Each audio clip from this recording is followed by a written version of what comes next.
Mardi 5 juillet 2022, les creusets du péché. Le texte à mémoriser de cette semaine se trouve dans 1 Pierre chapitre 4, les versets 12 et 13, que nous vous invitons à dire avec nous. Bien-aimés, ne soyez pas surpris comme d'une chose étrange qui vous arrive, de la fournaise qui est au milieu de vous pour vous éprouver. Réjouissez-vous, au contraire, de la part que vous avez aux souffrances de Christ, afin que vous soyez aussi dans la joie et dans la légresse lorsque sa gloire apparaîtra. Précédemment, nous avons parlé des surprises. Mais pas de bonnes surprises, de mauvaises surprises, donc des creusets de surprises.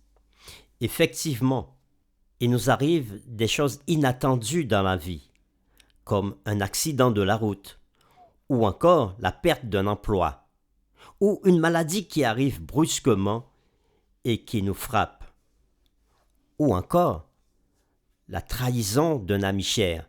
Toutes ces choses sont des accidents de vie comme nous les appelons, des mauvaises surprises qui constituent un creuset par lesquels nous passons. L'apôtre Pierre nous invitait à ne pas être surpris par toutes les épreuves qui peuvent frapper nos vies, parce que nous vivons dans un monde de péché. Et nous avons vu aussi que des creusets pouvaient être créés par Satan. La Bible nous affirme que Satan rôde comme un lion rugissant autour de chacun, cherchant à dévorer. Lorsque nous regardons autour de nous, nous pouvons voir les conséquences de son désir de tuer.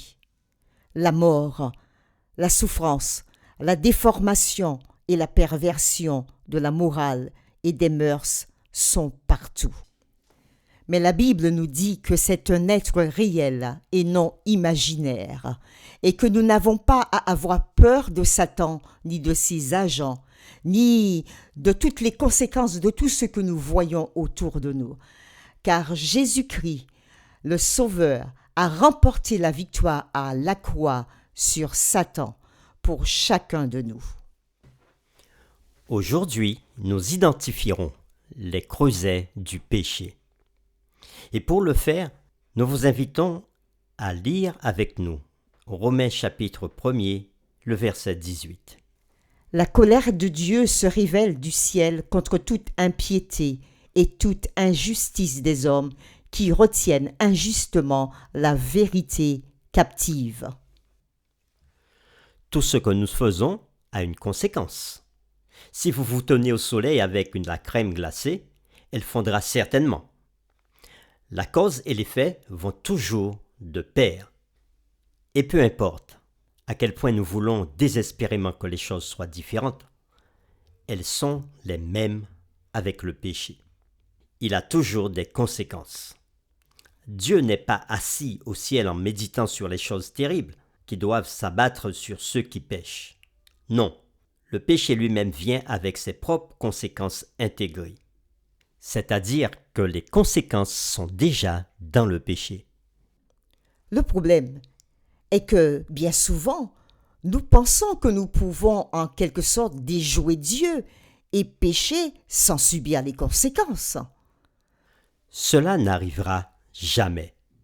Paul dit très clairement que le péché a des conséquences non seulement pour l'éternité, mais aussi des conséquences douloureuses et pénibles aujourd'hui.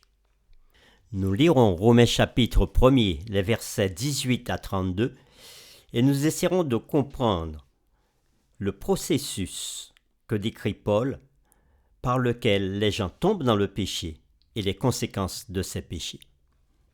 La colère de Dieu se révèle du ciel contre toute impiété et toute injustice des hommes qui retiennent injustement la vérité captive. Car ce qu'on peut connaître de Dieu est manifeste pour eux, Dieu le leur ayant fait connaître. En effet, les perfections invisibles de Dieu, sa puissance éternelle et sa divinité se voient comme à l'œil depuis la création du monde quand on les considère dans ses ouvrages. Ils sont donc inexcusables. puisqu'ayant connu Dieu, ils ne l'ont point glorifié comme Dieu, et ne lui ont point rendu grâce. Mais ils se sont égarés dans leurs pensées, et leur cœur sans intelligence a été plongé dans les ténèbres. Se vantant d'être sages, ils sont devenus fous, et ils ont changé la gloire du Dieu incorruptible en image représentant l'homme corruptible, des oiseaux, des quadrupèdes, des reptiles. C'est pourquoi Dieu les a livrés à l'impureté, selon les convoitises de leur cœur, en sorte qu'ils déshonorent eux-mêmes leur propre corps. Eux qui ont changé la vérité de Dieu en mensonge et qui ont adoré et servi la créature au lieu du Créateur, qui est béni éternellement. Amen. C'est pourquoi Dieu les a livrés à des passions infâmes, car leurs femmes ont changé l'usage naturel en celui qui est contre nature. Et de même, les hommes, abandonnant l'usage naturel de la femme, se sont enflammés dans leurs désirs les uns pour les autres, commettant homme avec homme des choses infâmes et recevant en eux-mêmes le salaire que méritait leur égarement. Comme ils ne se sont pas souciés de connaître Dieu, Dieu les a livrés à leur sens réprouvé pour commettre des choses indignes. Étant remplis de toute espèce d'injustice, De méchanceté, de cupidité, de malice, plein d'envie, de meurtre, de querelles, de ruse, de malignité, rapporteurs, médisants, impies, arrogants, hautains, fanfarons, ingénieux au mal, rebelles à leurs parents, dépourvus d'intelligence, de loyauté, d'affection naturelle, de miséricorde. et bien qu'ils connaissent le jugement de Dieu, déclarant dignes de mort ceux qui commettent de telles choses. Non seulement ils les font, mais ils approuvent ceux qui les font. D'après l'apôtre Paul, nous examinerons maintenant quel est le processus par lequel les gens tombent dans le péché. Quelles sont les étapes de ce processus? Premièrement, ils n'ont pas reconnu Dieu et ne lui ont pas donné gloire. Comment n'ont-ils pas reconnu Dieu? Dieu avait tout placé dans la création pour se faire connaître, et pourtant, ils ont ignoré Dieu. Au verset 20, l'apôtre Paul dit ceci: « En effet, les perfections invisibles de Dieu, sa puissance éternelle et sa divinité se voient comme à l'œil depuis la création du monde, quand on les considère dans ses ouvrages. » Quelle est la deuxième étape?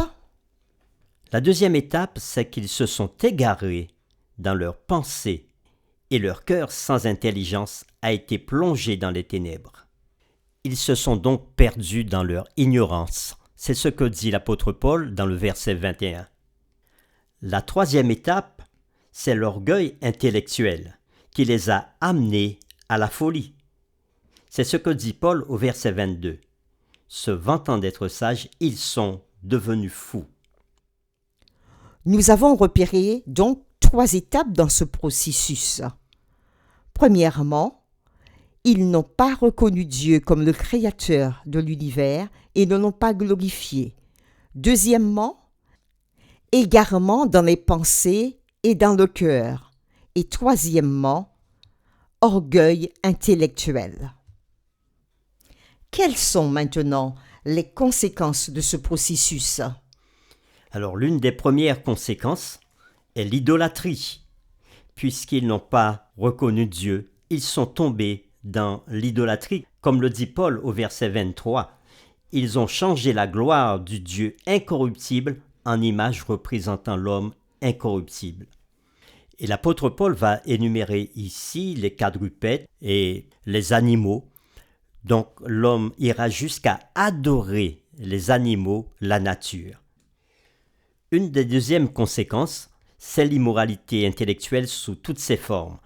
Et là, Paul dira ceci au verset 26, « C'est pourquoi Dieu les a livrés à des passions infâmes, car leurs femmes ont changé l'usage naturel en celui qui est contre nature.